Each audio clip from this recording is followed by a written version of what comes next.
Season 5, Episode 24 of Brackets, Bubble, and Fit Steelers. I am Sam Fetterman. That is Jonathan Lidskin. Jonathan, how you doing today on day 2 of preview week? I am good, Sam. Ready to get going again. We had 2 last night, and we have 3 today. So let's get rolling. And joining us for the second straight year for our ACC preview is Tristan Freeman from Busting Brackets. Tristan, how are you doing, and how are things over in Western PA?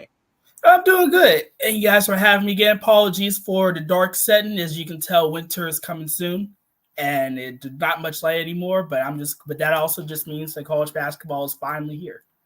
Yes, yeah, I mean, I had Ivy League Media Day this morning, so a lot of just housekeeping stuff before the season starts at this point. And I don't want to call preview season housekeeping because it's so fun to do, but it really is, because it's going over everything before everything that we know completely changes. Because everything that we'll talk about tonight, there will be a million things that happen on night 1 of the season where we say, oh yeah, no, what I said on that preview show, that doesn't matter anymore. But we're going to go through and talk about every team in the ACC, all 18 of them. First of all, this is one of 2 18-team leagues in college basketball this year. The Big Ten will not have every team qualify for the conference tournament, but the ACC will have every team qualify for the conference tournament. Tristan, just quickly, what do you think is the right approach for a conference tournament in a conference with 18 teams?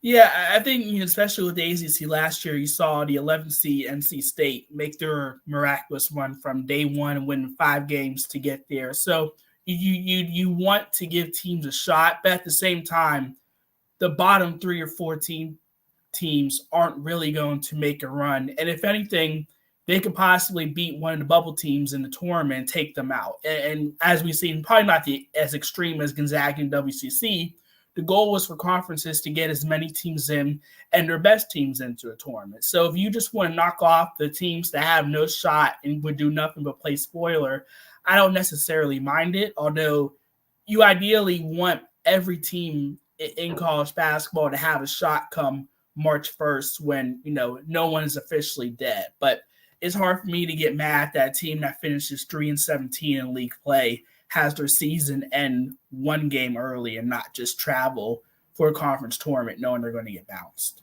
The ACC men's basketball championships will be held in North Carolina for the next 5 years. That is its spiritual home.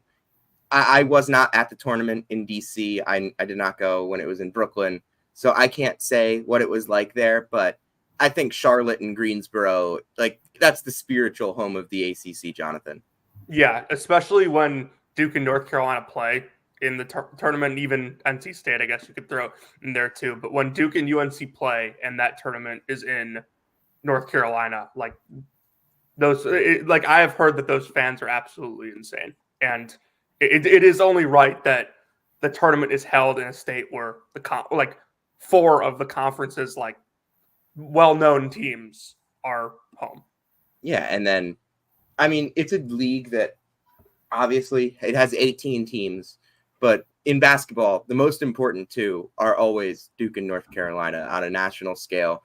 Even when they're not good, they always bring in the best ratings, and it's fitting that they are my top 2 teams in the ACC to start the season. My number 1 team in the ACC is the Duke Blue Devils. Jonathan, that is your team. You're wearing the Duke sweatshirt right now. We've talked at length about everything that Duke brings in. Freshmen, transfers, what the guards that they return. I mean, this team is just so stacked. Yeah, I'm more excited for this Duke team than I've been any Duke team in a long time. I think they addressed a lot of the roster concerns they had a year ago and a lot of the roster concerns we had going into the year. We questioned the rim protection that they had with Kyle Filipowski playing the 5. That's not going to be an issue anymore. With Kaman Maluak coming in, and Cooper Flagg at 6'9" is an elite rim protector as well, especially on the backside of your defense.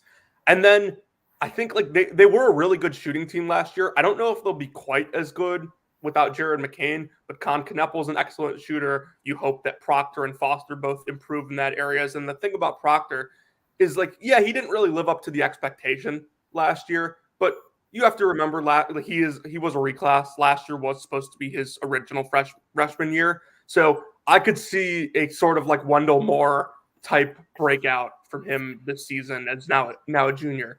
Caleb Foster, another interesting piece for this team. He's expected to sort of break out according to a lot of people. I wouldn't be surprised if he leads this team in scoring. This team just has so many intriguing pieces. They're going to be really deep. Last year, it really never felt like they had a legit scoring threat off the bench. Now you have Sion James, Malik Brown, Mason Gillis, we know can stretch the floor, and Darren Harris has just been apparently too good in practice and scrimmages to like keep off of the floor. It's a good problem for Duke to have, especially after the team they had last year. And I'm excited to see the rotations that John Shire puts out with all the options he has. Tristan, what do you think Duke's best lineups will look like and why? That's a good question. I think one debate that I've been having is whether or not you have Malik Brown or Kamen Malak at the 5 spot, because Brown's already a proven ACC defender, a really good big man from coming over from Syracuse. You can play him and Flag together in the front court, and that wouldn't be an issue. But Malak could be a possible lottery pick, and if his ceiling is that good, then it's going to be hard to keep him off the floor. But I think having one of those two with Flag, and then it's interesting because Isaiah Evans haven't been talked about at all, but he's a top 10 freshman. Like he's that prototypical 3-and-D athlete that always gets picked in the first round whenever Duke has one. So is he starting, or is the shooting that Knoepel brings that important? I think the ideal lineup, if you're trying to win a national championship, would be Proctor, Foster, Evans, Flag, and Brown. But what a problem you have for Duke, and you just have so much talent that you're going to have to keep some studs on the bench. But also don't forget, Mason Gillis is a guy who brings tournament experience coming over from Purdue, shot 45% from deep and limited attempts. I mean, he's someone you can play 3 through 5. So I'm really fascinated in what they do with him. Ultimately, I think, as with all good teams, you're going to have the rotation shortened to 7-8 guys. Someone's going to have to be left out, and it's going to be really interesting to see how that plays. I think what you mentioned on Kaman Malak is he's a guy that, he's going to be hard to keep off the floor, but he's also going to be hard to keep on the floor at times because his skill set it's absurd what he's able to do, but there's a lot of room to grow there. So I don't think that he's a guy that you can put on the floor for more than 25 or so minutes in an ACC game. But that doesn't mean the 15 to 20 minutes that he gives won't be incredible minutes. So I think that that's kind of a spot where you'll have the flexibility to play Malik Brown. You'll have the flexibility to scale up and maybe even go really small and play Cooper at the 5. So I don't think Duke's going to have as many problems in the front court as they maybe will with how they're going to manage just some of the minutes that they're going to get in the backcourt too, because of Darren Harris. He's going to be too good to keep off the floor with his shooting. You mentioned Isaiah Evans as well. Con Knoepel has been, for all intents and purposes, for everything that we've heard, been a star in over the offseason. He can, from what it sounded like, they think he might be able to be one of the best, not just one of the best freshmen in the ACC, but a very high-level ACC contributor in year one. And then you've got Proctor, you've got Foster, Sion James. I think that backcourt has so many options, and obviously the front court does as well. And it's all going to start with what Cooper is able to do. Yeah, just to kind of add in my final points here. Like, I do think that Sion James and Malik Brown are being really underrated. I don't expect either to start for this team, at least at the start of the season. But, Malik Brown was a guy who went to Cameron last year with Syracuse and I think had 27. And a lot of it was just like in pick and roll. And like, that's what Duke is going to want to do this year. You have a better lob threat with Flag for Tyrese, and then your pick and roll threat with Malik Brown. And then Sion James is just like built like a Mack truck. He's a veteran guard slash wing. He's not going to handle it a ton, but he can come in and attack the rim, and he gives you another leader. And like this team, you can never have too many leaders, in my opinion. I think you can do a lot more with Malik Brown at the 5 than you can with Kaman Malak, just considering Malik Brown is a playmaker out of the short roll as well. We've seen that at Syracuse. I think that was one of his more underrated attributes, the ability to make a play, make a quick read in the pick and roll. And he also stepped out and hit a couple threes last year. The form looks fine. I want to know if that's going to be a more featured part of his game this year. Because I think that if that develops, that's not just an NBA player, but definitely someone that's going to be on radars. Sorry, not just someone that's going to be on radars, but someone that can definitely be an NBA player with all that he does on the defensive end. And then obviously Flag is the ultimate versatile piece in any spot. Like the thing about Cooper Flag that I think makes him such a unique player is that you can really play him wherever you want to, any role, any position, anything, any set of instructions that you give to him, and he's going to come back and give you good production from that spot. You want him to be a rim protector as a 5, go ahead, he can do it. You want him to play on the wing and try and hit some shots and create off the dribble from the wing, go ahead, he can do it. You want him to handle the ball, be like a secondary ball handler, or maybe even a primary ball handler at times, go ahead, he can do it. He can do everything on the floor, and he can do pretty much everything at a very high level. There's a very good reason why Cooper Flag is heralded as well as highly as he is.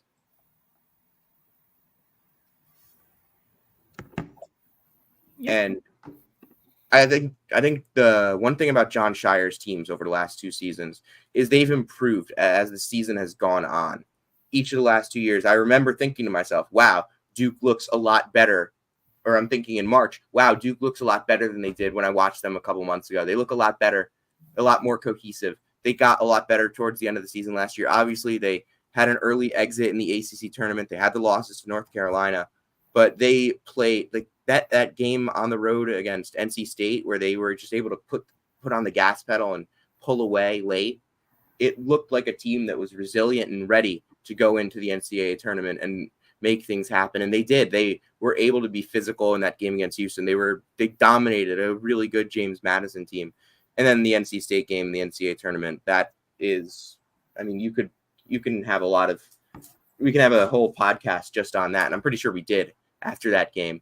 But I think as good as Duke can be on night one, John Shire's teams have gotten better as the year goes on. And I'm really curious to see how good this Duke team looks when they've all figured out who's doing what for them. Yeah, I mean, he's still a really young coach. Like, it's clear, it's very clear that like he's like there's still a learning curve with him, and like he's not perfect by any means, but I think it's pretty undeniable at this point that he's had a really good two years to start his coaching career there. And, you know, we kind of saw it at like other programs like Duke too. Like we'll see it with Kentucky this year with the first year head coach. North Carolina had Hubert Davis come in, and like they weren't perfect. Like I know they made the national title game, but like they were like really up and down the first couple years. And so like when these young coaches come in who are coaches for the first time, there's going to be a kind of growth that happens. And we've seen that both years throughout the season was as the team gets better, Shire also gets better. Yeah. Tristan, anything to add on Duke? No, just I think I'll be interested to see if the Cooper Flag hype gets to Zion levels or just a typical really good star freshman, because the Zion year really transcended college basketball into like almost a daily subject in all the talk shows. So I'll be curious to see how Cooper Flag does with that, and honestly how opposing teams deal with him as well, because he's going to have a big target on his back. Yeah, I mean, something that I've been saying all offseason is that I think that this upcoming college basketball season is going to be one of those years that people point to and say, there's no why aren't there any stars like there were in 2019 and in 2025?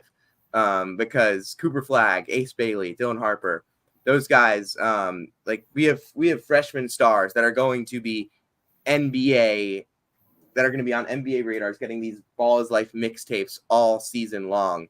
That is going to get the casual college basketball fan engaged, I think, earlier in the year than usual. And I think that's going to be really good for the sport. Moving on to my number 2 team in the ACC, that would be North Carolina, Duke's arch rival. And we've talked, again, plenty about the Tar Heels this offseason. They actually play an exhibition game tonight in Memphis. I don't want to say, like, what are we looking for in that game, because people are going to be listening to this podcast after that game ends. But what are kind of the key things that we're looking for this season from North Carolina to kind of build on what happened last year? I'll start here. Front court is my biggest concern with this team. You know, you lost Armando Bacot, who was a really good, like, 5-year player for you and one of the best players in the country year in and year out towards the end of his career.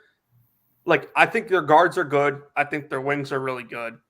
But is Jalen Washington, Van Allen Lubin, Jalen Withers, James Brown a good enough front court to provide rim protection and not be, like, complete negatives on the offensive end? Washington can step out and shoot it. So I think if you're trying to, like, play 5 out with a ton of spacing for these guards to get downhill, he makes a lot of sense to start at the 5, but he's also not a guy that I think moves super well on ball screens on the defensive end. Jalen Withers, like, Sam, you and I have had our issues with Jalen Withers. We thought he was a bad take last year. He took a really questionable shot that arguably cost UNC their season at the end of last year. Van Allen Lubin's an interesting one because he's listed as 6'8", but he doesn't really play like he's 6'8". He's a much better rebounder than that. He's going to be an interesting fit. This is like his third school in 3 years, which is, you know, always a little bit of a question mark. But he's going to be super important for this team's depth, no matter if they decide to go small with him at the 5 or if they go with Washington and just focus more on the offensive end. Tristan?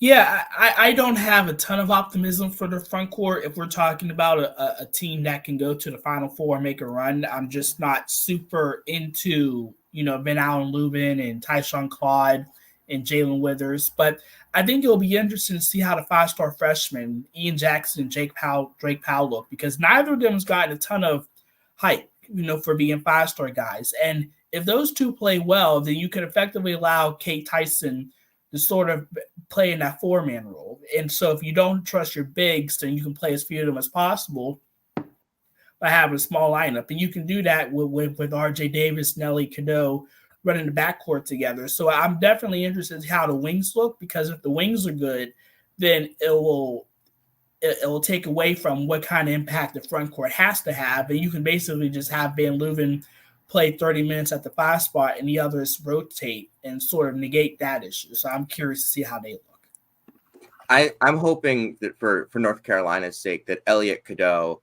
has taken a big step this year just in terms of his confidence as a player, because there were a lot of times last season where Elliot Cadeau was going towards unplayable status because of his inability to create his own shot. And he's a tremendous playmaker. I loved his playmaking in high school. I loved his playmaking last year. But it made North Carolina a lot easier to guard when you knew he wasn't going to be taking as many shots as maybe he's really he's capable of. I mean, he's a better scorer than I think what he put on display and really what he thought he was last year. And I hope that North Carolina has kind of gotten it into him this year that, hey, we need you to be a little bit more of a scorer.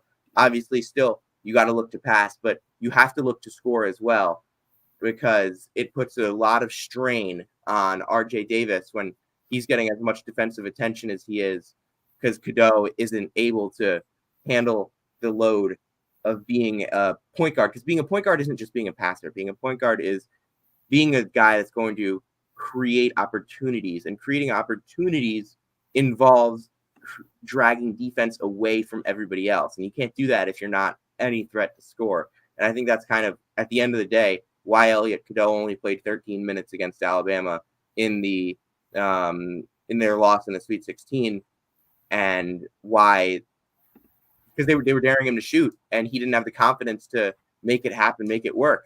And so they had to take him off the floor. This year, hopefully he's better in that role. But RJ Davis is an All-American guard. He took a big step forward last year. He played so much better without having Caleb Love in his backcourt. And I love both Ian Jackson and Drake Powell. I'm one of the biggest Drake Powell fans out there. Talked about that with Adam Finkelstein. Was that last week or 2 weeks ago?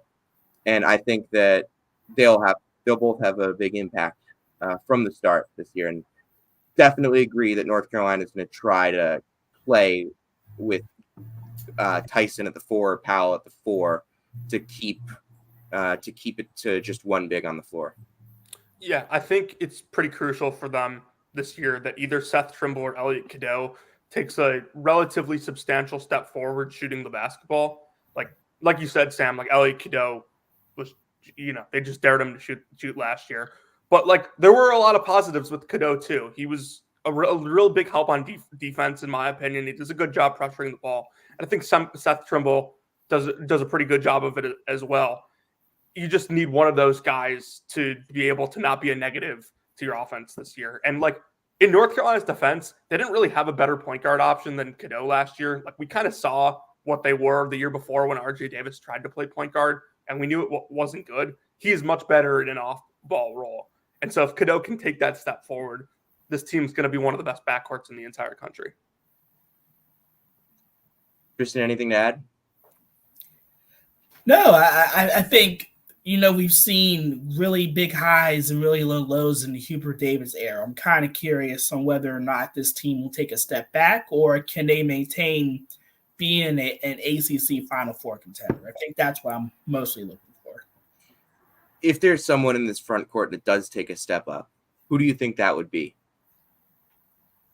I mean, Lubin's probably the most likely because he's a proven power conference guy. I think Washington has the talent, and I think he couldn't play with Baycott last year, so that obviously hurt him with his minutes potential. But I think he might have just as high a ceiling as Lubin. So I think if anyone takes the leap, it'll probably be him. I agree. I think Washington has the highest ceiling of that group.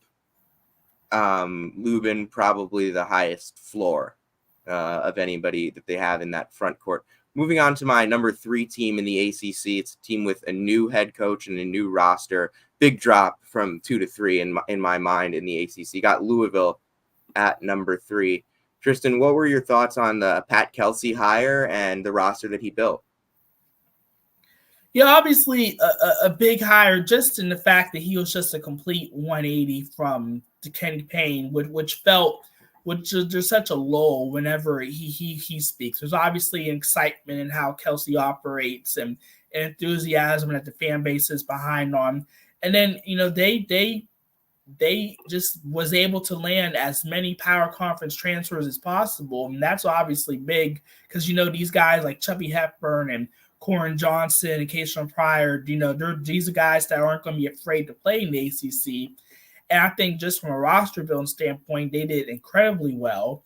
How it translates on the floor when it comes to what their rotation will be, that remains to be seen. But at least just from an off-season standpoint, they were able to rebuild some hype for them.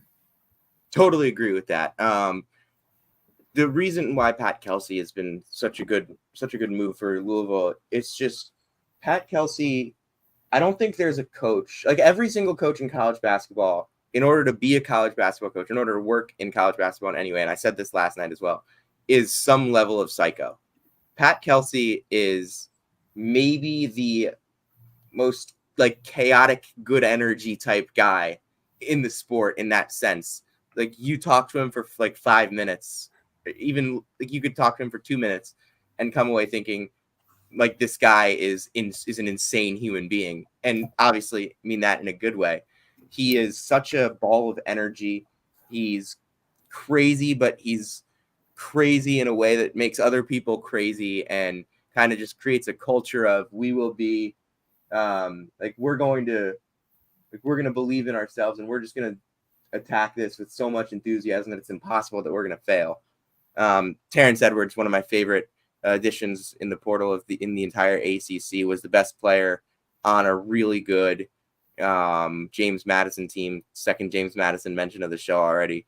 Can handle the ball at 6'6", can pass, can score. at all three levels, can defend really well. I think he's going to be an all ACC caliber player for Louisville in year one. Well, it's his only year at Louisville as a grad student.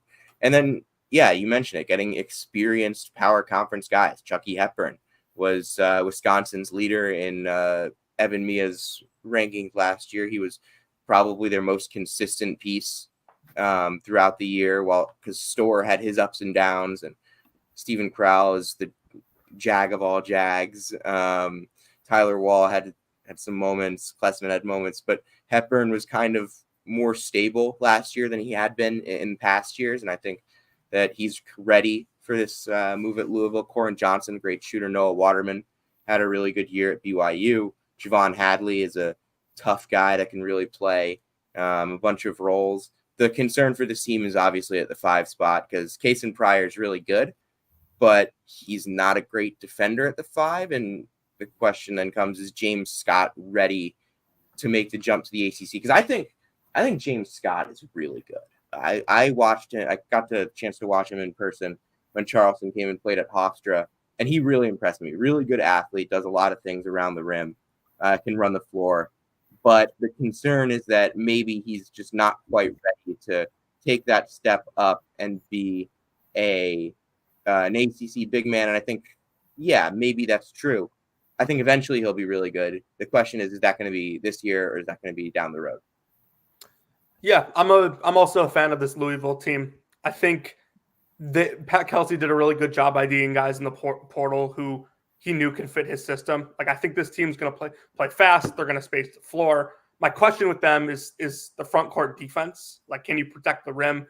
I don't know. Waterman and Kayshawn Pryor aren't really centers. They do like a really good job as 4 and 5 stretching the floor, but you're going to give up a lot if those two are on the floor defensively. Sam, I think you hit it on the head. Like, how much is James Scott going to be able to impact the game for this team? If he takes a pretty big jump and can play in the ACC consistently, your defense, I think, is going to be much better. But if not, I think you're going to be able to pressure the ball on the perimeter. But if you can't keep guys out of the lane, I think you're going to have a tough time. Abubakar Traore is the other name that we haven't mentioned. And also we haven't really mentioned Brain Smith. But on Abubakar Traore, this is a guy that they're going to need him to be an elite defender. Not necessarily a post defender. He's only 6'5", but he can be a second side rim protector. He averaged 1.4 blocks per game at Long Beach last year. He's got really long arms. He's a great rebounder, really physical. But I just don't know, like, how his game at that size, being like, as he was like more athletic, longer, more physical than guys at the Big West level, how does that translate at 6'5", 195, 200? He's listed 205 on ESPN. How does that translate to the ACC level? We'll have to see, because they're going to need him to be a really impactful all position defender.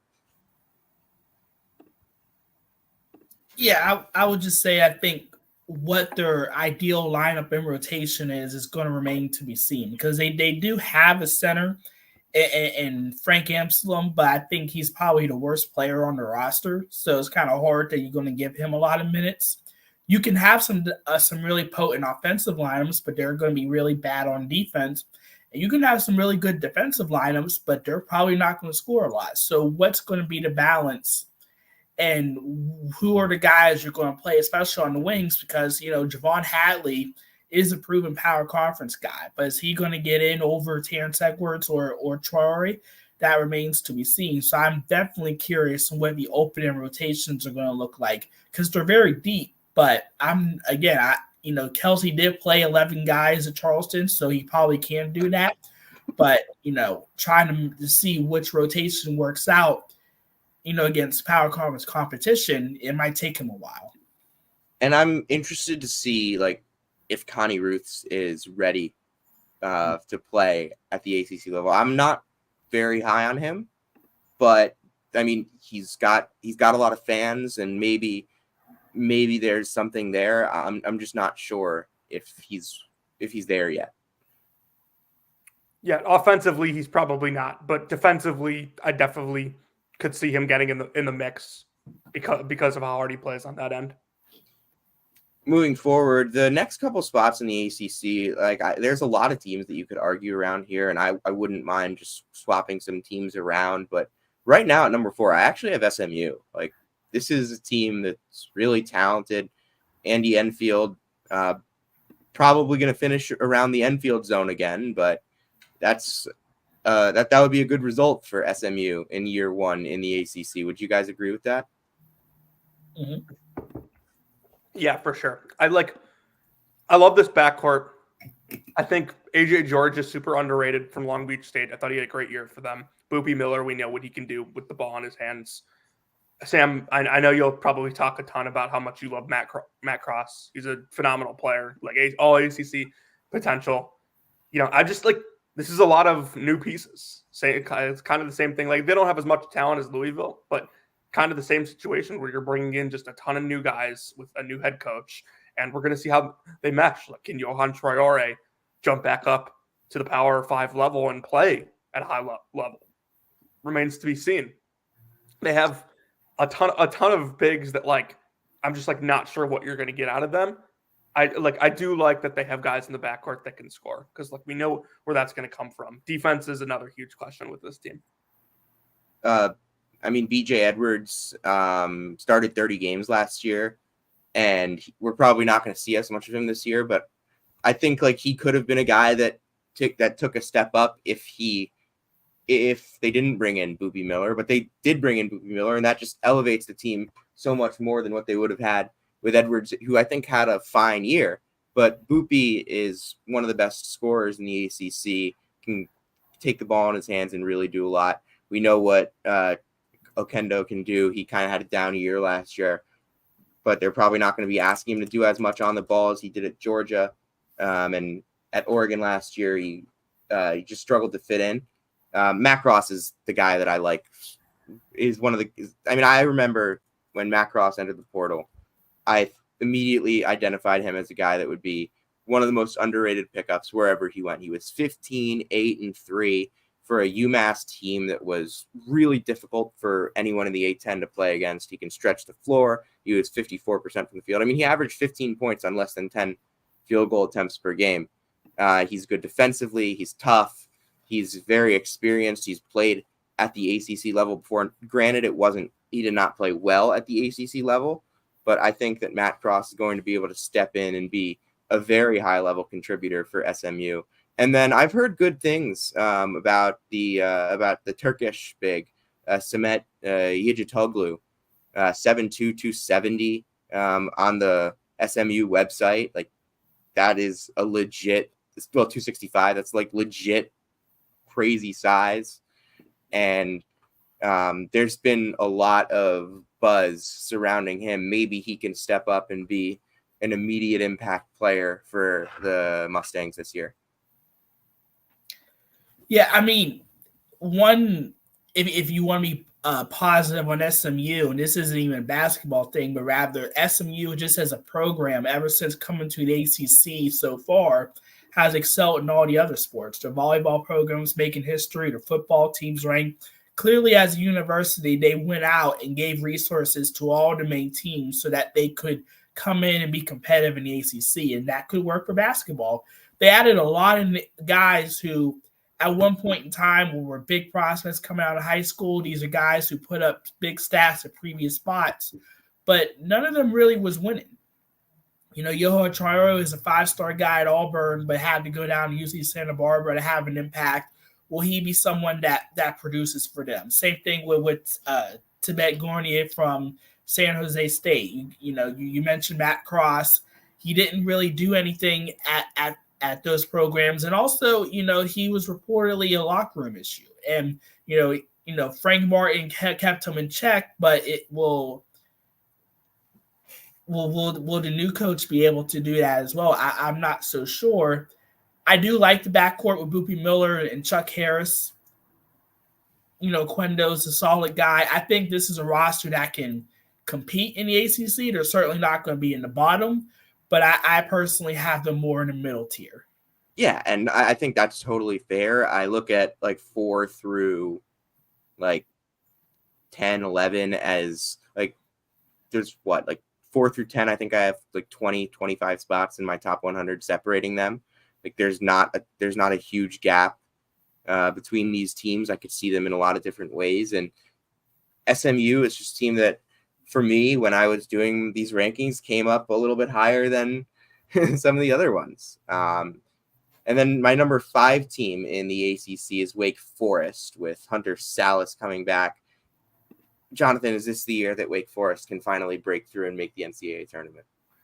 Whew, I think they're going to be right there again. Just need a couple more games to go their way, maybe.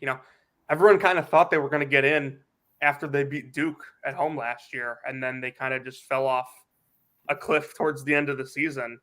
But this is a roster that brings back a ton of key pieces. Salas is a bona fide star. He could possibly win ACC Player of the Year. He could possibly be an All-American. Efton Reed, getting him healthy and keeping him healthy is really important for this team. He was, I thought, pretty good when he was out there last year. And then you can look for a breakout from Fredrickson. You know what you're getting out of Hildreth. Trayvon Spillers, I thought, was an awesome addition for defense from App State. We talked about Justin Abson at Georgia yesterday. Spillers kind of could have that same effect to an extent. And then, you just have like a lot of guys off your bench who like could be breakouts, but they're huge question marks. Like Omaha Ballou couldn't crack the rotation at Iowa State last year, but he was a former like 5-star guy. Davin Cosby, another big-time recruit that really couldn't find his way into the rotation for Alabama last year. I don't think this team, it's fair to say this team has a ton of depth, but I think they could certainly prove me wrong on that if some of these guys develop. And we know how well Steve Forbes typically does with development in his program. Yeah, I'll just say, for Wake Forest, it really is going to come down to whether or not Steve Forbes can find another breakout star. He's done so in the last few years, including Hunter Salas, of course. I think, with Ballou not getting any minutes at Iowa State, maybe he just wasn't ready to, be an immediate contributor. We'll see the same thing with him and Churchill Havas. Davin Cosby, the former top 40 guy at Alabama. Alabama just has so much depth that it may truly just been a situation where he's really good, but just couldn't impact him immediately. If he has a big year with Hunter Salas, they could have one of the best offenses in the country. And if that happens, then they should be able to break the curse and get back into the tournament mix. But, one other problem they've had is that they can't beat good teams enough. They'll beat all the bad teams and they'll beat, the teams at their level, but they can't get those quad 1 wins for one reason or another. And that's been their issue, along with weak non-con schedules. So, the talent should be there, but again, they're going to have to start proving it on the court against good teams. I think one guy that maybe hasn't gotten mentioned enough this offseason when we're talking about Wake Forest is Trayvon Spillers, the App State transfer. He's 6'7", 215, averaged 13 and 9 last year, threw down 61 dunks. That was tied for 12th in all of college basketball last year. Just a total force around the rim on really both ends of the floor, because I think that what he's able to do just with his length and his size and his strength, he's not a huge player. He's only 6'7", but he plays above that size in the low post. He can play as a small ball 5 if they need him to, because of his rim protection and his just dominance around the rim as a scorer as well. And he really knows who he is, because at App State that was a really good team and he played a really solid role for them. I think that App State front court was really, really good defensively with him and Justin Abson. And I think that Spillers and Ballou, and then with Efton Reed as well, will make for a really difficult front court to score on in the low post as well at Wake Forest this year. And then I like Parker Fredrickson. I was a fan of him last year. I still am a fan of his. And Hildreth is another player that I really like. Yeah, this team's like Tristan said, they're going to have to beat some good teams. The ACC doesn't always provide the opportunity for that, but this roster certainly is good enough to take advantage this season. I've made some changes around in my ACC rankings over the last however long. But my number 6 team is now I got Clemson in there, and Clemson made their run to the Elite Eight last year. Loses PJ Hall, but brings back a couple of other key pieces. Ian Shefflin is back. Chase Hunter is back. Tristan, where do you stand on the Tigers? Yeah, they're a team that has a chance to be in the top tier. I think the concern I have for them is what's their ceiling, because you don't have PJ Hall, you don't have Joe Girard, who even though he could have rough games, was still a consistent double-digit scorer for them. Chase Hunter being back is great, and Ian Shefflin was really good playing in Hall's shadow, but Jayden Zachary, he can be a solid starter from Boston College. Maybe Christian Reeves can be a breakout guy coming over from Duke where he'll get extended minutes. But, unless, Jake Heidbrenner, who averaged 15 a game in the Air Force and redshirted last year, unless he has a big impact, I'm definitely concerned about the shooting and just where the points are going to consistently come from for them. I could see after a big past year where now, Brad Barnell is sort of quote unquote safe, that they have a bit of a letdown. They could be one of those teams that they could be a sneaky team to sort of take a step back. That's possible for sure. I was a lot lower on Clemson earlier in the offseason, and I've kind of just grown on them just because I've been low on them the past few years, and it's kind of come back to bite me a little bit, especially last year. I was low on them, not just in the preseason, but throughout the entire season, and it really did come back to bite me. I didn't think they were very good, and then they go on and make that run to the Elite Eight. Not that I thought they were not that tournament run was like proving that they were one of the best teams in the country, but just that they were better than I'd given them credit for through all points of the season. And the player that I all season last year said was Clemson's most important player, Ian Shefflin, because of what he does on the glass, what he does physically for them, is back, and he can be a huge piece. I saw Kevin Sweeney when he did his ACC preview. He had Ian Shefflin as I think a preseason first teamer, which caught me by surprise when I saw it. And then I kind of went and thought about it, and I'm like, well, he averaged 10 and 9 on 56% from the field, and he was awesome defensively. He's one of the best rebounders, not just in the conference, but in the sport. I mean, how many more points does he need to average really to get to that point? And it's possible that he could be like a 13 and 10 guy.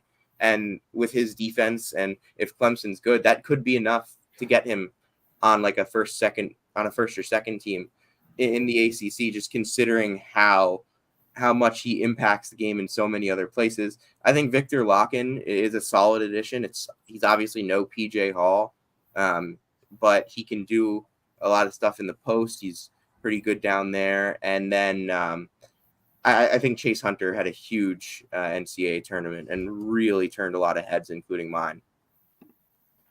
Yeah, I think this team has some pieces that gives them a nice floor, but I do question the upside they have. I was actually okay knowing they were going to lose PJ Hall because I thought RJ Godfrey was due for a breakout year. We talked about him a little bit yesterday on the SEC preview, but I thought he was going to step in and play a huge role for this team. Well, he left. So you do bring in some transfers, but can Jayden Zachary be a guy for you? Can Heidbrenner really step up and play in this league? I think Miles Foster is a nice addition just because he'll play hard, and Brownell likes those kind of guys. But yeah, I think the talent here is downgraded significantly from what they had last year. And then, yeah, I mean, I actually am a little bit higher on Jayden Zachary than I thought I would be. I think I think he had a good season last year at BC. He's been a 40% three-point shooter over the course of his career. The volume's not great, but he took a step as a playmaker. I think he can be an impactful piece for Clemson this year for sure. But again, I'm not a big Brad Brownell fan, and ranking them as highly as I did, or as I have them right now, does feel a little bit uncomfortable for me. So I wouldn't be surprised if this is just a little bit of an overcorrection and they end up, as Tristan said, kind of falling down the ladder a little bit. My number 7 team in the ACC coming into the season is Notre Dame, a team that had a difficult stretch for a lot of last season, but towards the end of the year, it really felt like they were finding an identity. Yeah, I think this team is super interesting. I would really like to bet on this team's upside because of the coach they have. I'm a huge Micah Shrewsbury fan. I think what he runs offensively is phenomenal. Burton and his son, Braden, were both really good as freshmen last year, and I would expect them to improve even more. I think the front court, you have some nice players in Tay Davis and Keba Njai. I don't think those guys are going to do anything special. Where I question what this team has is their depth. Like, I think Matt Aloko has a really good chance, if he does come off the bench, to be the 6th man of the year in this league. But I'm a huge Sir Muhammad fan, but what are you going to get out of him? He's just a freshman. What are you going to get out of Logan Emes? There's not a lot behind these starters, and I think I still would bet on Shrewsbury because I don't think he'll have another year like they did last year. But I could see where the wheels kind of fall off for this team as well. Tristan?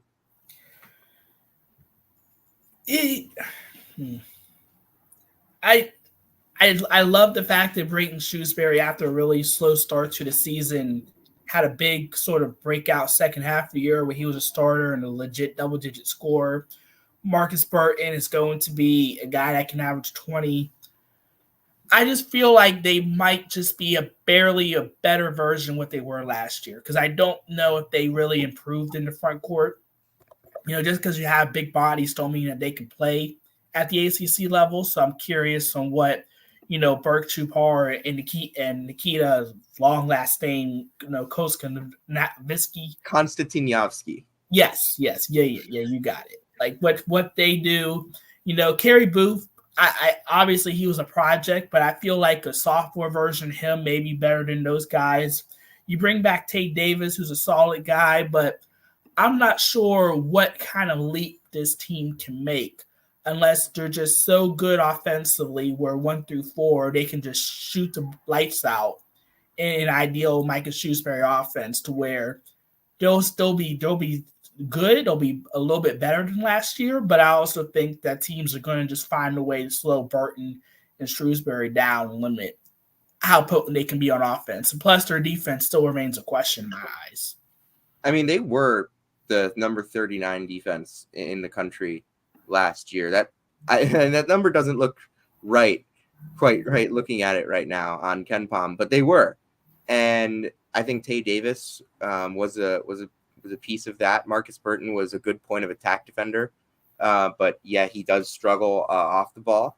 Shrewsbury is not a great defender either, and I do though think that the combination of Njai and Konstantinovsky is fine. Like it'll work.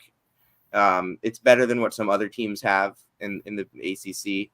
I think that a lot of teams were kind of left stranded in the big man market, and getting a backup like Konstantinovsky, who will just go in there and grab some rebounds and just be a guy that you can put in the post and he'll be competent. I think that's a bonus that not every team in this league has. And I love Matt Aloko. I think he was awesome for Princeton for the last couple of years.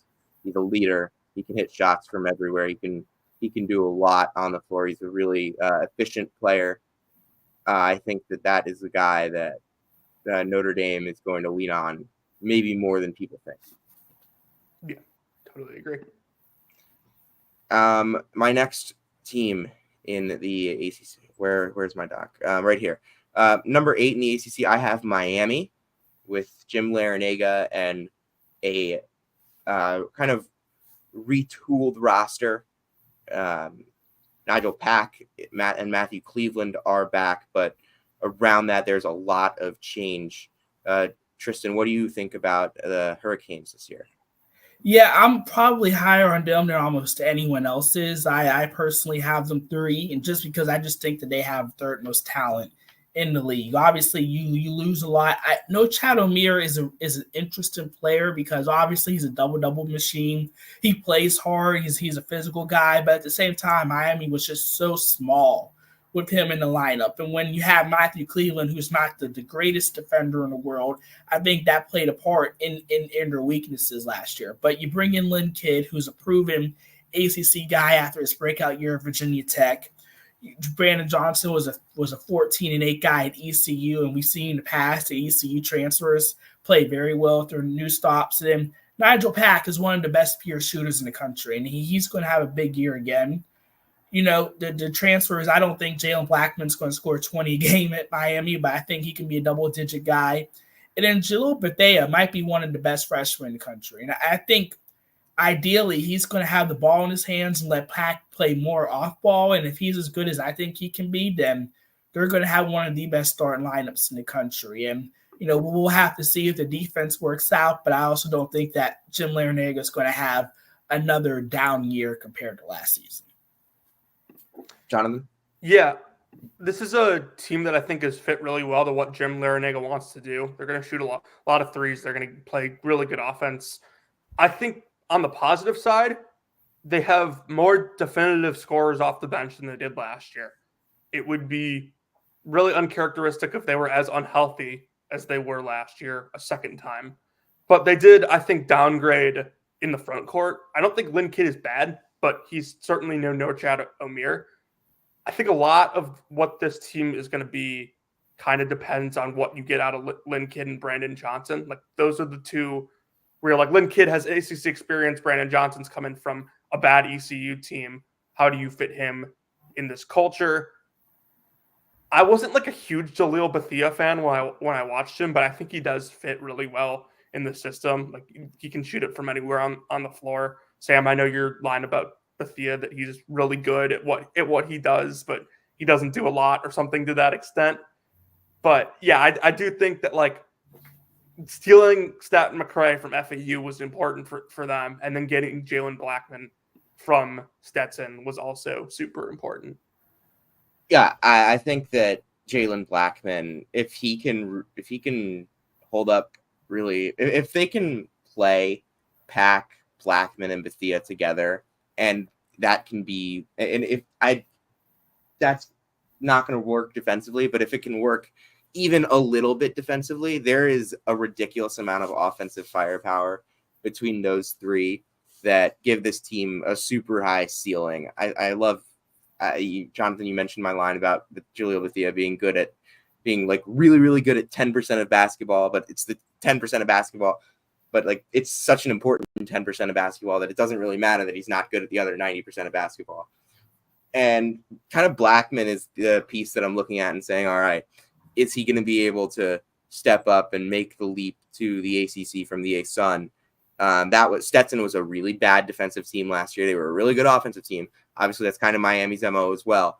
But you can't have them be as bad defensively as they were.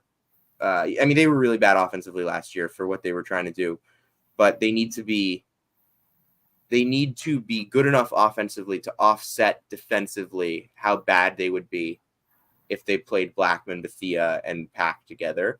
And that's kind of where I think Staten McCray comes into the question. He was the second leading scorer, but also a good defender for that Samford team. And I think that what he could bring would be really interesting. Matthew Cleveland, his role was, when we saw them bring him in last year, we kind of thought, all right, this looks like a good fill-in for Jordan Miller, and it didn't really work out that way. Can he take a step up as a year two transfer? Because I know we discussed some year two transfers last night, like Darian Williams in the Big 12.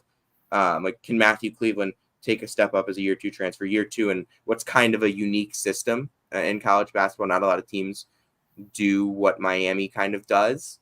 Can he adjust better? And then Lynn Kidd, obviously, it gives them a post threat that is a little bit bigger than what they've had. So again, I think Miami's ceiling is higher than really any of the teams that from 4 to 8, 4 to 9, 4 to 10.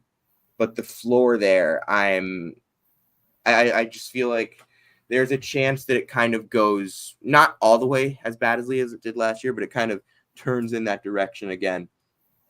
If they're one of the teams that it's more important to stay healthy than almost anyone else in the country. Yeah. My number 9 team in the country, and my number 9 team in the ACC is Syracuse. Jonathan, you're a lot higher on the school that I pay a lot of money to attend than I am. So tell me why I should be higher on Syracuse, Jonathan. Yeah, I hope the Syracuse fans are all here to hear the Mizzou student talk to the Syracuse student about why Syracuse is going to be good. But we talked about it with Shields when we did the Syracuse preview. I just think this roster is a lot better constructed, and they have upgraded the talent despite losing Judah Mintz and Malik Brown. I think Jaquan Carlos was one of the most underrated portal gets in the entire country. He's one of the best passers that I watched last year. JJ Starling will lead this team in scoring. Chris Bell is just a big-time shooter. Eddie Lampkin, I know, Sam, you're not a huge fan, but I like his physicality and the energy he brings. And then, you got Donnie, the freshman, Freeman, Moore, both of them I think will probably have big games at some point this season and help you. Another shooter off the bench in Lucas Taylor. And then Jair Davis, I think, is kind of the X factor. He's sort of an undersized 4, not really a 5, but he does a really good job playing from out of the high post and creating his own shot as a 6'7" built out forward. Tristan, what are your thoughts on the Orange?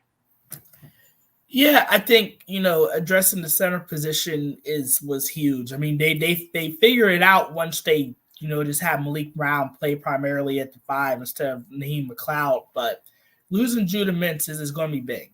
And I think J.J. Starling's a solid player, but I don't know if he has it in him to be that 16 to 20 point per game guy. I think he's more of a 12 to 14, which is fine as long as you have other guards that can complement him. I don't know what we're going to get out of Kyle Clough and Chance Westry, the former top 50 prospects. You just sort of have to wait and see with them. The transfers, Jaquan Carlos, Lucas Taylor, and even the forward, Jair Davis.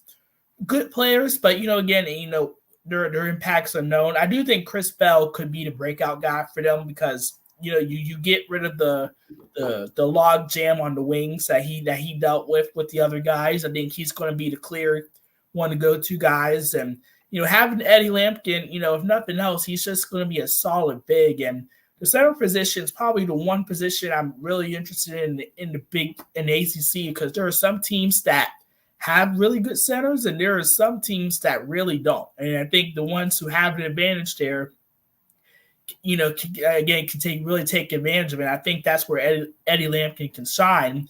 And then Donnie Freeman, it has sort of blossomed into a 5-star caliber forward prospect. So I think he can have a big year there. But ultimately, the jury's still out on Red Autry. Is he really the guy for them? Because first year, they were middle of the road, but technically was 5th in the conference because of tiebreakers. But for the most part, they were just like an average team with Judah Mintz. And I just sort of felt like they underachieved.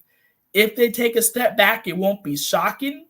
But at the same time, when is the program and the fan base going to have that conversation as to whether or not, Autry is going to be the long-term guy. So I'm very interested to see whether, they can sort of move up or they sort of destined to just stay in that middle tier around, 10-10, 11-9 conference record. Yeah, I think this year it's crucial for them to have more of an offensive plan. I think they played a lot of quote-unquote street ball last year, and I do think that having Jaquan Carlos helps that a ton, but a lot of that does fall on the coaching and making sure the offense is organized. Yeah, I mean, we did a whole Syracuse preview where we talked with Brandon Shields for a long time just about everything in Syracuse basketball. So if you're really interested in that, go listen to that right now.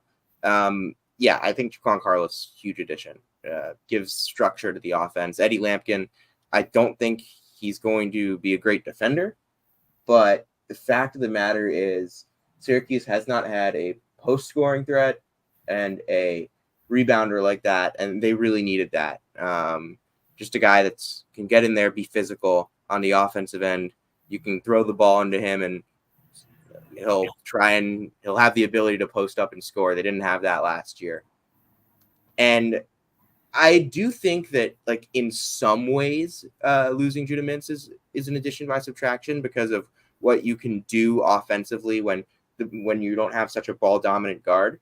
But I do agree with the fact that we're not sure if somebody's going to be able to step up and be as good of a late clock shot maker. Because JJ Starling is good, but can he be a go-to scorer? Can Chris Bell be a go-to scorer? I know some Syracuse fans think that Donnie Freeman might be able to be a really high-level scorer on day one. I'm not exactly certain how big of an impact he's going to make on day one. I think he's going to start. I think he's going to be very good. I just don't know. I think that some of the discourse around him has gotten a little bit out of control. I think he's good, but some people think he's better than he is, and that's what happens when you have a five-star freshman at a program that hasn't gotten a five-star freshman in a long time. People think that that's going to mean immediate superstar. Probably not, but I think he's going to have a really good impact. I think Jair Davis, allowing him to play in a different role than what he did at Delaware, is going to be fascinating. He was a lot of kind of high post, run the offense through him at Delaware. Probably going to be more of a power wing now, and I think that's a little bit better for him because he won't have to have as much stress on him. And then when it comes to Westry, I can't bank on getting anything from him at this point. He hasn't been in any of the like the practice videos that get released. Like you don't see him out there. So who knows how much he's practicing, if at all. Who knows whether Westry is going to make an impact this year. But yeah, we talked a lot about Chris Bell in the Syracuse preview. Just the fact that the Orange need to run him off of things. They can't just expect him to take the ball and shoot it like he did last year. Obviously, he can do that, and he did it really well. But imagine how much better this offense can be when you start using him in a way that resembles modern basketball. My number 10 team in the ACC is Pitt. That is the team that Tristan spends the most time with in this conference. So we're going to start with you. Do you think I'm underrating, overrating, or do you think I have Pitt just right? I think there's underrating, but it ultimately depends on how you feel about Jeff Capel. Like if you feel that Blake Hinson is sort of the reason why he got back on track, and without him, they're going to struggle again. Understand, losing Bub Carrington after an unexpected, big freshman year and not really being able to replace some, like other teams can who lose lottery picks, understandable. It also depends on how you feel about Jalen Lowe. If you think he's going to be a sophomore breakout star and one of the best guards in the ACC, then Pitt's going to have a chance automatically. I think on the optimism side of Pitt is that just about every one of their rotation pieces outside of, 6 man a year, Ish Leggett can improve. Florida State transfer Cam Corey, an average 9 a game in 21 minutes off the bench for them. He's going to be the starting center. Zach Austin could have a big, second year impact with the team after, solid year as a starter. Damian Dunn was a guy who was a bucket at Temple. He goes to Houston and, it's sort of in the back of their depth chart, but arguably, when you have, Terrence Arsenault and Jamal Shedd being, the clear guys, that's what's going to happen. But he's still a double-digit scorer that can, slide into the rotation. And then you have the, the Diaz grandbrothers who Jorge's going to be healthy and Guillermo's going to slide to the 4, one of the better stretch forwards in the league. And I think playing at the 4 is going to be, an improvement for him because, quite frankly, he's just too small to be a 5. He's not that physical to play there. But who is Papa Conte, who's a top 100 prospect, missed last year because of a knee injury.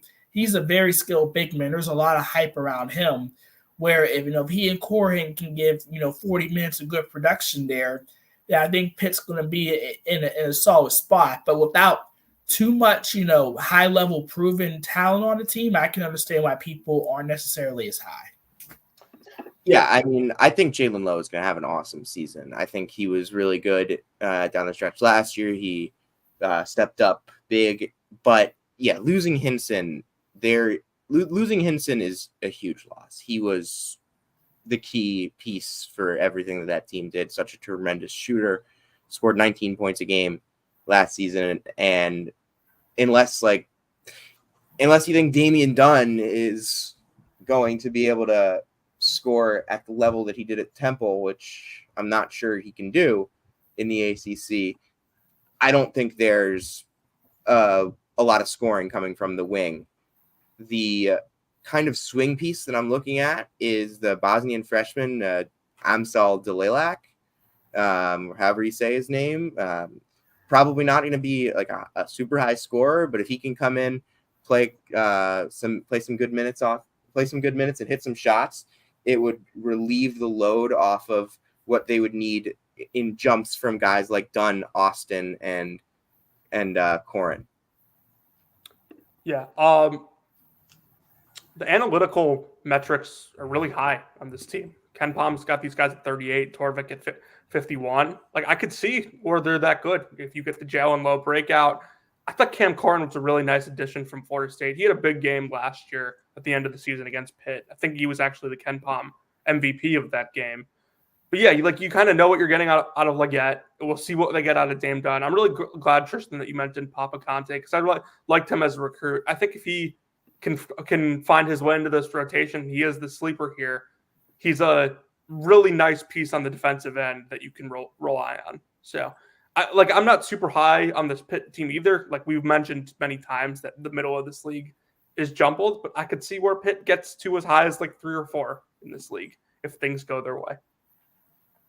Yeah, I also just want to say, similar to last year, you can finish in 4th place and have an 11-9 record. I think, when we're looking at the middle tier of the ACC, how many of these teams can you see getting 10 wins in conference play?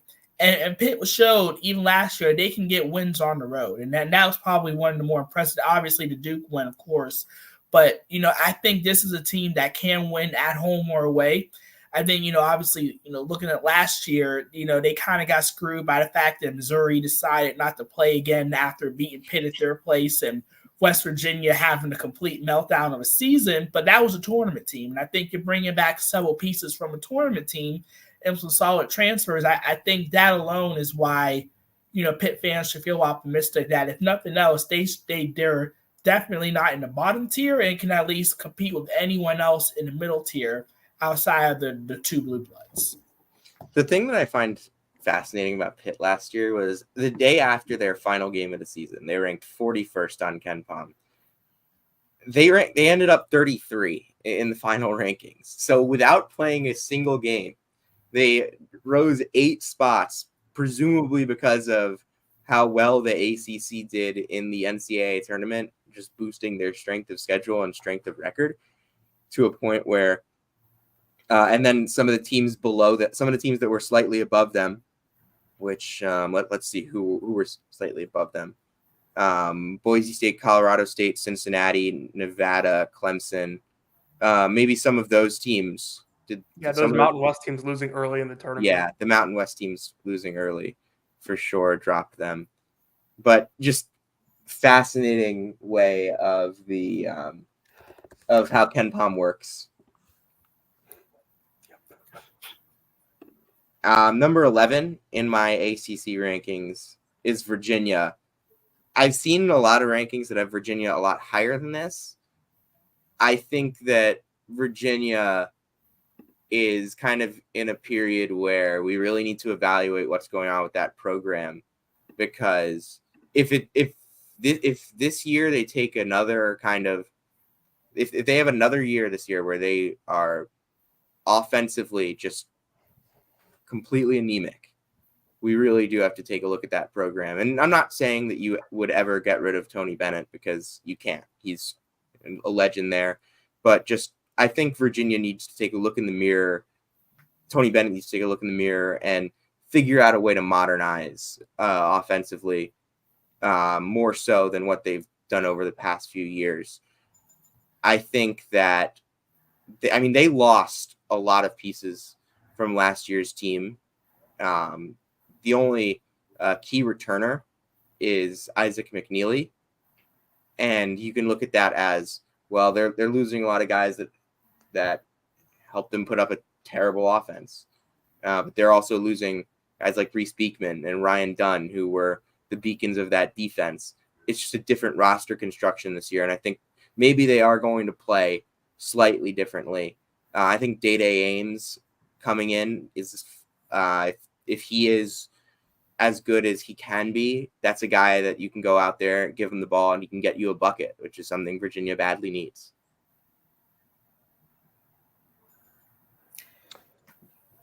Yeah, I guess I'll start here. I'm really low on this team. I think that they've not only downgraded in talent here from this year to last, I think they kind of are losing their identity too. We always know for the most part that maybe Virginia can't score, but at least they'll play this pack line defense that's tough to beat. I don't really think Ames and McNeely are good defenders at all. And losing Beekman is a monumental loss that I think a lot of people are just writing off. Elijah Saunders is good. He's not nearly as impactful as what they got out of Beekman.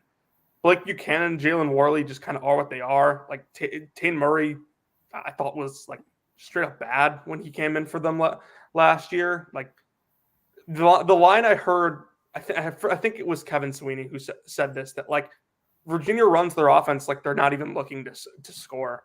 They just kind of go through the motions. And I don't think they have a lot of shot creators. Maybe you get a breakout from Ames that helps your offense, but I don't really see a world in where this team is better defensively than they were last season. Yeah, this is the first time in 8-9 years where they didn't have a point guard that you knew for sure that could be the focal point of the offense. No Kihei Clark, no Reese Beekman. Jalen Worley wasn't really good at Florida State. And the fact that he's their starting point guard, that's a clear downgrade. Yeah, TJ Power could be a breakout guy coming over from Duke, and he and McNeely could be really good, but Andrew Rohde was not very good as a starter last year, so if he's starting again, who knows? The center position is a question mark. They bring in Elijah Saunders from San Diego State, but I don't know if they can defend. I don't know if they can score enough. And honestly, if we were just ranking the rosters and just ignored the coaches, this is probably a bottom 5 roster in the ACC. But we're only giving them, the lift because, Tony Bennett always finds a way to make it work. Even last year's roster wasn't overly good, but he was good enough to get them in the tournament. That, there's been talk in the past couple of weeks that they're going to play faster and they're going to run more. I'll see it when I believe it. But, yeah, if you told me that this team found a way to bottom out and their talent just isn't good, then I would believe it because, when you play a specific system that isn't necessarily appealing to star players, star recruits, eventually that's going to take a toll on you. And he might be the basketball version of Dabo Swinney where, the inability to sort of modernize how you operate is going to eventually cause your team to take a step back. I look at Virginia and I was confused by what exactly they were trying to do this offseason. I would like to say that I think Elijah Saunders was a really good pickup, and he's going to be a good fit. He can really guard, he can shoot, and he can score at the rim. So I think that's a good pickup. But yeah, Virginia is in a situation where they're not in a good situation. You mentioned it, Tristan. Andrew Rohde was awful last year. I thought he was going to be really good. He was really good at St. Thomas as a freshman. He was awful last year. 81 offensive rating on a 16% usage rate. His true shooting was 37.4%. Sometimes you can look at there's some transfers that had a down first year as a transfer. You can look at and say maybe they'll take a step up in year 2. I kind of think you look at Rohde and what he did last year, and honestly, it feels like a lost cause at this point after just how bad he was. So Virginia was in a tough spot with how much they were going to lose this offseason regardless. But they had a really strange way of putting it back together. And you mentioned it. It could really bottom out and get really ugly. Like really low floor for Virginia. My number 12 team in the ACC is Georgia Tech, who I know a lot of people are really high on. I am not quite there on them, though. Tristan, what are your thoughts on the Yellow Jackets in year 2 for Damon Stoudemire? Yeah, I mean, the first year, was really interesting because they had, a high ceiling but a really low floor. And maybe that was just, inexperience on the coaching staff in the roster, considering that, the two best players arguably were freshmen. The good news is, you keep them both in Nathan George and Bain Ndongo. I think Ndongo in particular could be a star. We've seen that he played well against really good front court, so I have no concerns about him. Replacing Miles Kelly with Javian McCollum, I think is going to be a slight upgrade, if nothing else, just in terms of efficiency, because whenever Kelly had a bad game, they were pretty much screwed. And he had quite a few, inefficient shooting games. And then, Jayden Mustaf, the top 50 freshman guard, I think, is another proven capable scorer for them. So I like that. But, they don't really have a lot of front court depth. They don't really have a lot of wing depth. It's just basically hoping that George and Ndongo end up being two of the top 15 players in the conference. And if that happens, then they'll be in position. But I can also, again, see them lose quite a few games whenever those two struggle. Yeah, they this is a really interesting team to me. Like the fact that they returned two sophomores who were really good as freshmen is super encouraging. And I do think that like Miles Kelly hurt them in a lot of games with his shot selection last year. I'm not like the biggest McCollum guy, but I do think he is an upgrade to Kelly. The problem is Luke O'Brien kind of is what he is. He'll hit a couple of shots, but not going to give you much in terms of overall impact. Wasey Reeves never really hit his full potential. He kind of is what he is at this point. Who off this bench, if you're not getting scoring from Jayden Mustaf, is going to be able to put the ball in the hole? They're going to need Nathan George, McCollum, and Ndongo to score a ton if they want to win games. I thought Javian McCollum had kind of a tough transition to the Big 12 last year. I don't really think that – I mean, the numbers were because he's such a good free throw shooter and he – it kind of buoyed his numbers enough, but there were a lot of games where I felt he was a non-factor for Oklahoma and his physicality just is not up to standard. I do worry that I do think he does a lot of things better than Kelly. But I think that he does certain things that I just don't know if he has the physicality to really be as good at the high major level as they need him to be a really good team, considering he didn't really have enough physicality to be as good as Oklahoma needed him to be a really good team last year. Nathan George and Ndongo, huge fan of Ndongo. I think he will be one of the best bigs in this conference.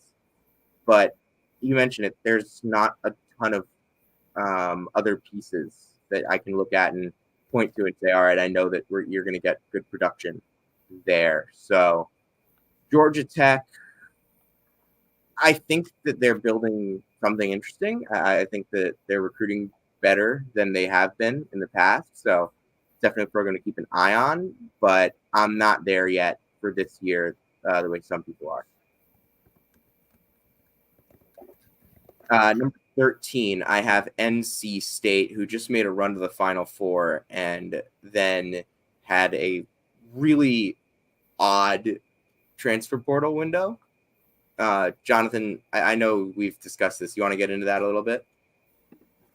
Yeah, this is just a lot of these transfers they took came from really bad teams. Like they took 2 Louisville kids. Dontre Styles was on a Georgetown team that was really bad.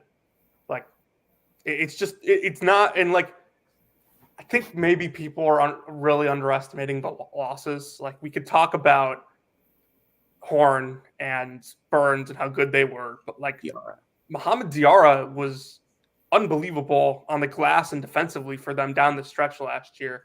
And I don't think they really did anything remotely close to try to replace him. Like it felt like they just kind of threw pieces together.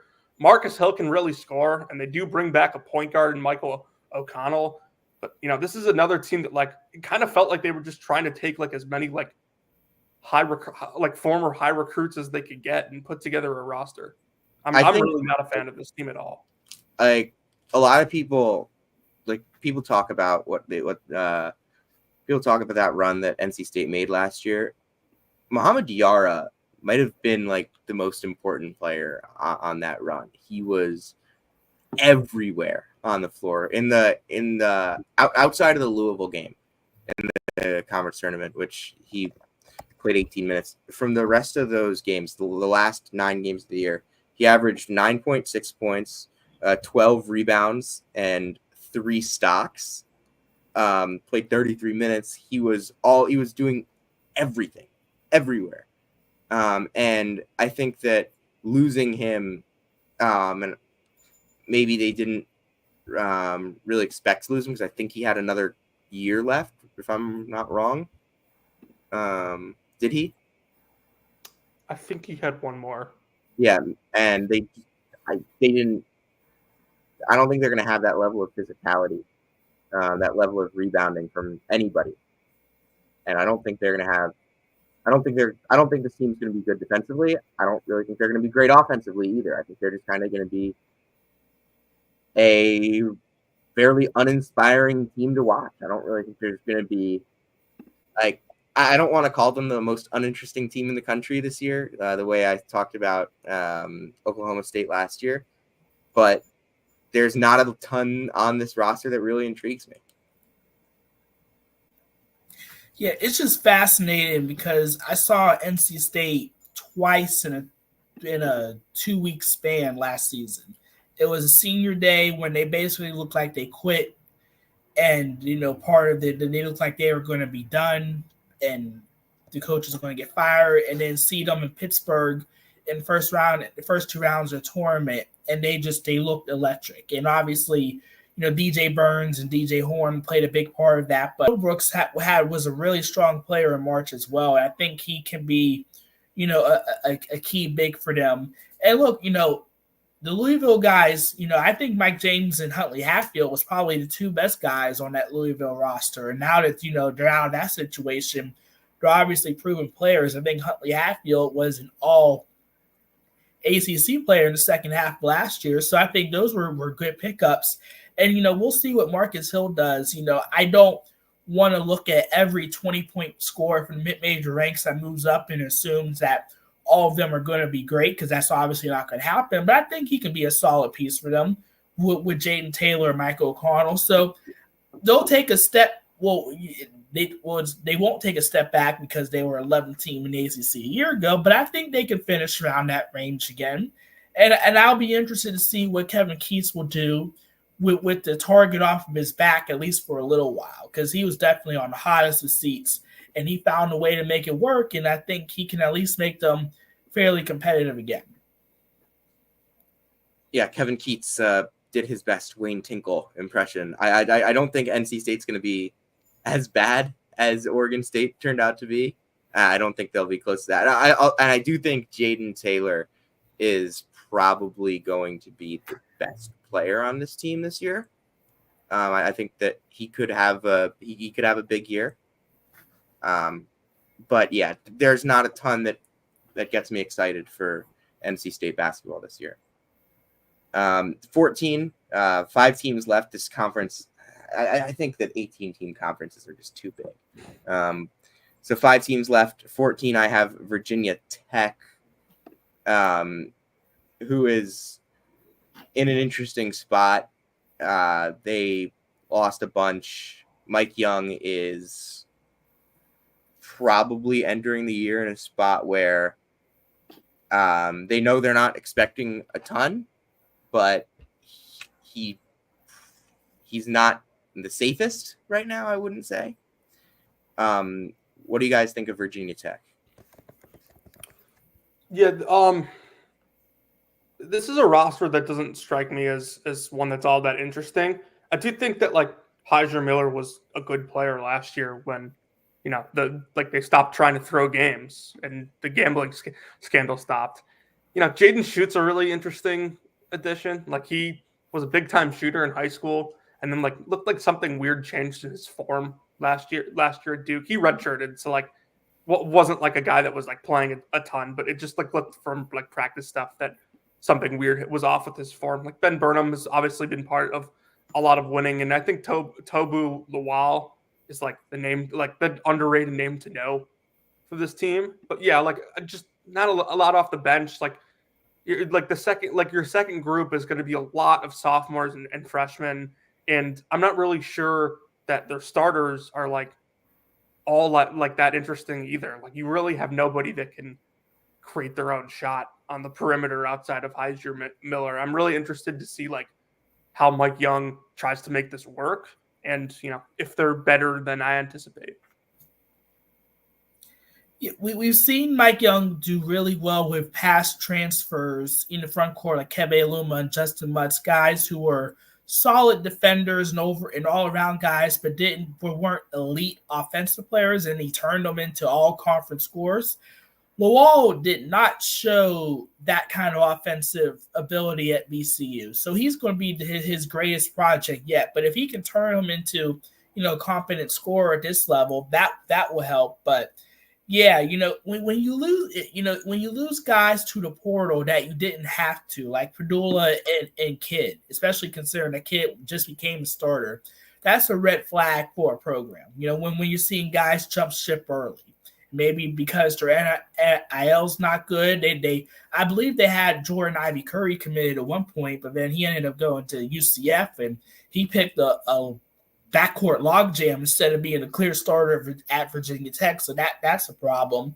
But yeah, I don't think Heiser Miller being your best player is good enough. I think the respect for Mike Young sort of keeps them out of the very bottom, but if you wanted to compare this roster, just rosters alone, with what FSU and Boston College have, I don't think they're much different. Yeah, Jonathan, you mentioned Toby Lawal.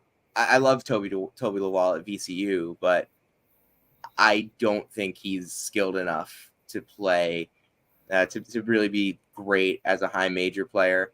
And then especially if they want to play him at the 4 next to Poteet, I'm not sure how that's going to work because Toby can't really do anything on the perimeter. I think that makes Ryan Jones, the freshman, a really key piece. He's a big, strong guy, 6'8", can stretch the floor a little bit. I want to see what he's going to be able to do for them as a freshman. And I like Ben Hammond, but not as a year one guy at the high major level. He was committed to Rhode Island. And I know this is kind of off topic, but I would rather have him than Sebastian Thomas in the A10 right now. We've seen what Sebastian Thomas is in the A10, and it's bad. But yeah, that's kind of Virginia Tech. My number 15 team is Stanford with Kyle Smith in year 1. And Maxime Reynaud is back. Chizam Okpara comes in from Harvard. Ozziah Sellers, Jalen Blake. So another Duke transfer in the mix. We just talked about Jalen Blake's. Darren Saran is in there as well. What do we like about what Stanford has? I think they have some interesting projects here. Like, I liked what Akpara did last year. Saran had a really good freshman season. And like we've consistently talked about, Reynaud as like an all-league guy. This like bench is just terrible, but I actually think their starters are not super bad. Like their starters are far from the worst in this league. You're not going to get much offensively out of Jalen Blakes, but he does play defense. Maybe he'll be good for a couple games after Christmas break, Sam, like we always talk about. Sellers is a good shooter, but yeah, like my liking for this team is more just trusting Kyle Smith to make things work because he always seems to do that at really tough places to win. Like it might not happen this year, but I think Kyle Smith is a good enough coach to get this team to a semi-competent level, and they won't bottom out. But they're really going to need somebody off this bench to step up because these names are not eye-popping at all. Yeah, it's the Stanford's depth issues is that's just going to be a long-term problem because of the transfer portal and that there's just not enough guys that can get into Stanford that they can reasonably get out of the portal. But like you said, they did just enough to have a really good starting lineup. I think, Maxime Renaud and Chisholm Lepar will be a really good front court pair. And again, as I said, in the ACC where there's some front court questions, that could be enough to get them, 6 to 8 wins in league play. But that backcourt is a major question mark. I mean, Blake's, was good enough to start, some games at Duke, and I think he'll be a solid guy, but can he be a lead guard?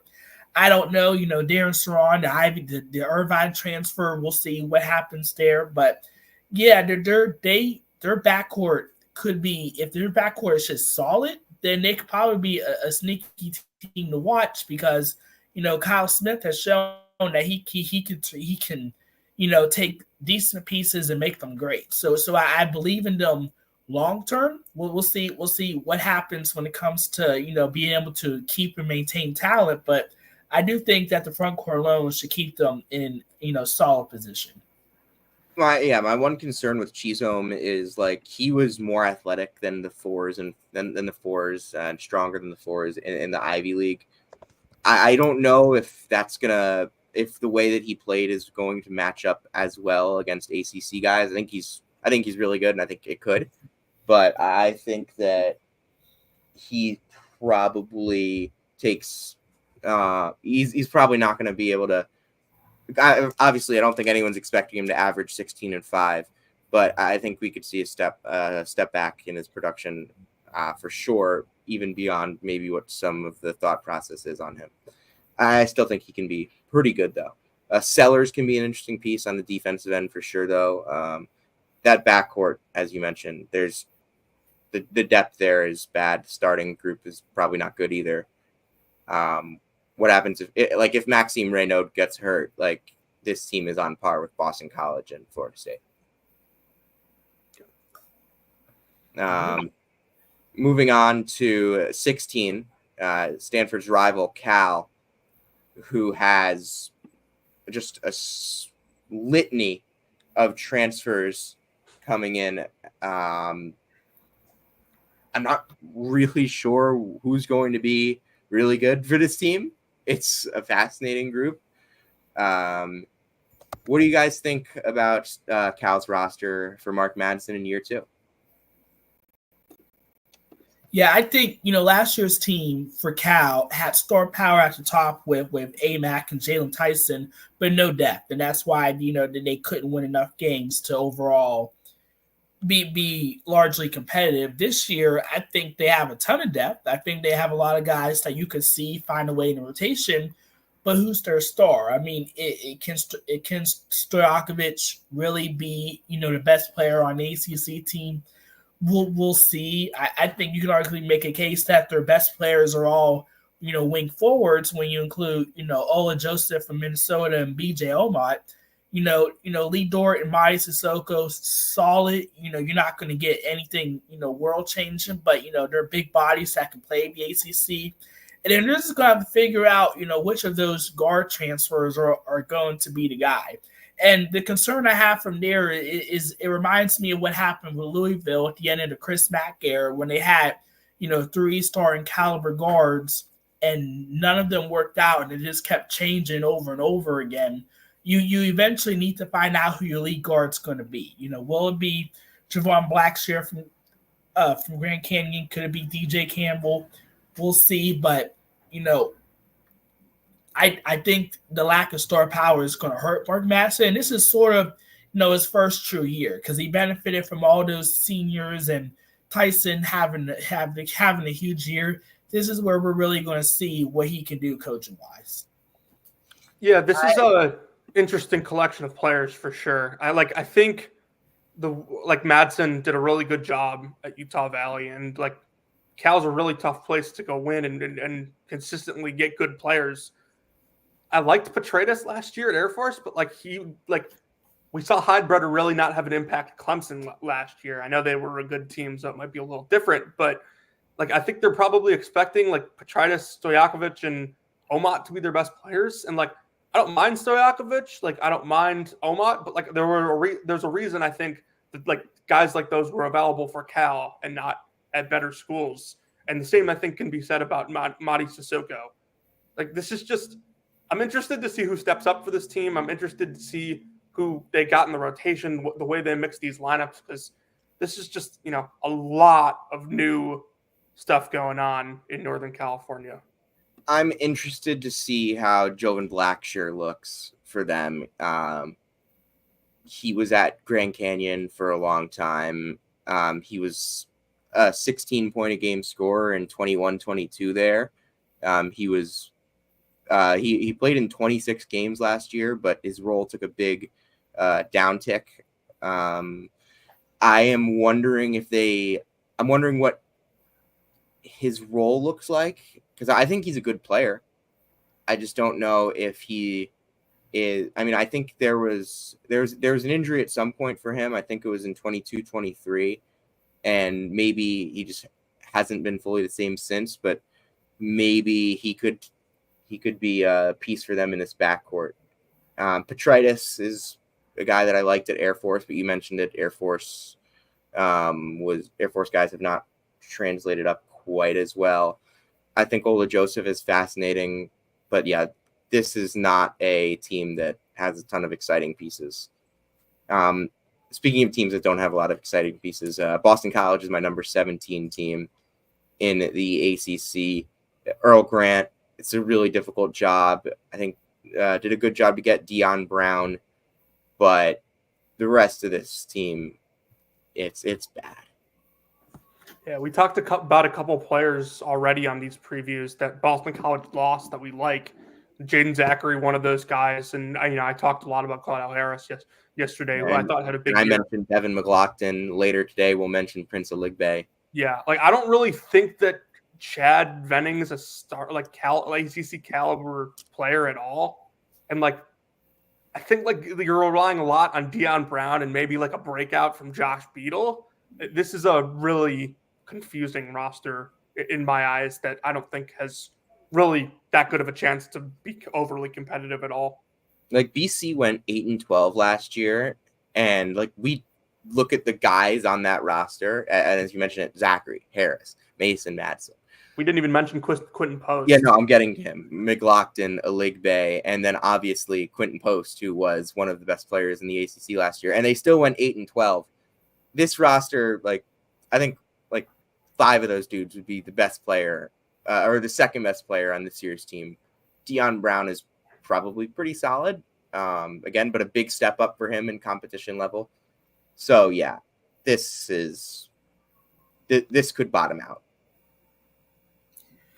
Yeah, I think Vennon is solid. The problem is he's probably only going to play 20 minutes a game, and who's going to play the other 20 minutes inside for them? Because they truly have no front court depth. I mean, there are like 7 or 8 teams who have their 4th big man could probably start for Boston College. And, McFarland and Brown might end up being their leading rebounders on this team. And that's just not a good sign for them. Maybe, Donald Hand is a breakout guy, may not be on the same level as Jalen Lowe or Caleb Foster, but maybe he can be a double-digit scorer.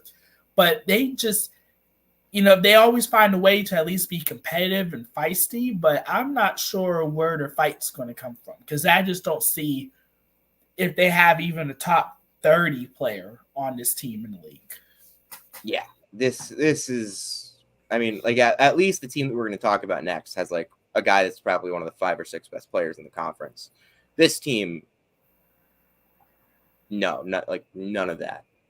And we will now talk about Florida State, my number 18 team in this conference. It's Jameer Watkins, and I mean, I have nothing to say about anybody not named Jameer Watkins on this roster. Actually, no, Daquan Davis is a solid freshman. If you're optimistic about this team, like I think you're probably betting on like maybe like a last like gasp from Leonard Hamilton, where like he just like has like one final good coaching job in him before he retires. Like I was never really that high on Taylor Bowen. The transfers they took were really questionable. Like most of these guys, I don't think are good enough to play in this league. Like Daquan Davis is a good player, but like, you know, is he going to start? Like, do they opt for the veteran guys? I really don't know with this team. This is a very questionable roster. They're going to need the JUCO guys to be superstars just to be bad. Forget decent. They need somebody to be a star out of nowhere. Maybe it's Holt, maybe it's Irwin, because they have no front court depth. Unless some of these freshmen, I mean, maybe Christian Nitu, you know, Alir Malouk, who reclassified, maybe those guys give you something. You know, you lose Jalen Warry and Primo Spears, which fine, that wasn't going to work out, and you basically did nothing to replace them. Okay, you know, is Daquan Davis a guy that could be like, as Jonathan said, could he be, you know, breakout star for them? Maybe, but you know, teams are just going to double Jameer Watkins and literally make him do anything but, you know, everything. You know, they're going to force him not to be a distributor. They're going to force him to not be just a scorer. I don't know what's going to happen. It really does feel like the program has, in a way, quit. Like, you know, maybe Leonard Hamilton has one last gasp, but he didn't show it this offseason. He didn't show that he had one last gasp. It feels like he's just ready for retirement. And at some point, I feel like the team's going to quit. And if they didn't somehow bring back Jameer Watkins, this team would be like not like I don't want to say Louisville DePaul territory of the past few years, but like. And they still have a couple of roster spots open. Like they still at least 2 spots open. That has nothing to do with injury. They just never filled it. I just don't understand with literally no proven D1 guys outside of Dangit and Watkins. Why not just at least find somebody somewhere that you know can be a D1 guy? Because they have 8 guys who are JUCO freshmen. Who knows what they're going to do in the ACC? Yeah, and then like it's and like even Dang, like you mentioned him as like the other quote unquote proven D1 guy. Like he played 33 games last year, and like 2 of his 3 highest scoring games were against non D1 opponents, and played for a really, really bad Hampton team. So like there's like I don't even know like what to say. Like Boston Holt and Justin Thomas, like I don't really.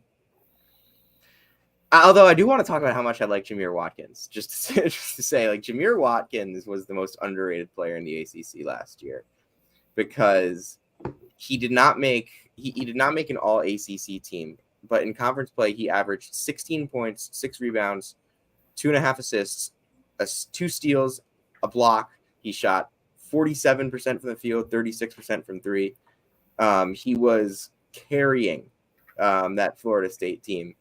And he was so good last year. Physical, can attack the basket, can score in a bunch of different ways. He was so much better than I expected him to be coming in from VCU, and I loved him at VCU. So I think Jameer Watkins, I was surprised not only when he pulled out of the draft, because I thought he could have been a guy that gets drafted and makes an impact in the NBA, but that he returned to Florida State. He could have gotten a lot of money to play somewhere else. So that's about it. That's what we have for all the teams in the ACC. Anything that anyone would like to add on this conference before we say goodbye? I can't wait until the ACC fans start popping out again in February when, you know, you got a lot of ACC teams on the bubble. Yeah, and I think don't be surprised if we have at least 8 to 9 teams firmly in the NCAA tournament conversation. Okay. I was waiting for that word conversation. Yeah. Because, I don't think that this league is good enough to get like 8 teams in. No. A lot would have to go right. But there are like 10 teams that I could see getting in. Yes, for sure. Definitely the worst of the 5 power conferences, though. The bottom is like we talked about how bad the bottom of the Big 12 was yesterday. Bottom of the ACC is way worse, like way worse. And the top of the league is good with Duke and North Carolina, but really there's after that a lot of teams that nobody's really truly all that sold on, and that's kind of the problem there. The ACC has accepted mediocrity, and they need some coaching upgrades in this league. I mean, I think Micah and Kelsey are going to really help that league out in terms of just it's like they're really good coaches that I think are going to build great programs where they're going. But like, are we seeing Miami kind of teeter off a little bit? Are we seeing the end of the Virginia reign? Is it possible for Kyle Smith and Mark Madsen to really have success at Stanford and Cal in this league? That's really the question mark that we run into here. But yeah, that'll do it for our ACC preview. Jonathan, you want to take us home? Yeah, let's do it. If you came to hear about Tyler Self and where he's working, you came to the right place. If you came to hear about potential illnesses in Chestnut Hill, you came to the right place. And if you came to hear about what the latest happenings are with Caleb Grill, you came to the right place. This is Season 5, Episode 24 of Brackets, Bubbles, and Bid Stealers, our ACC preview with Tristan Freeman. We'll see you later today.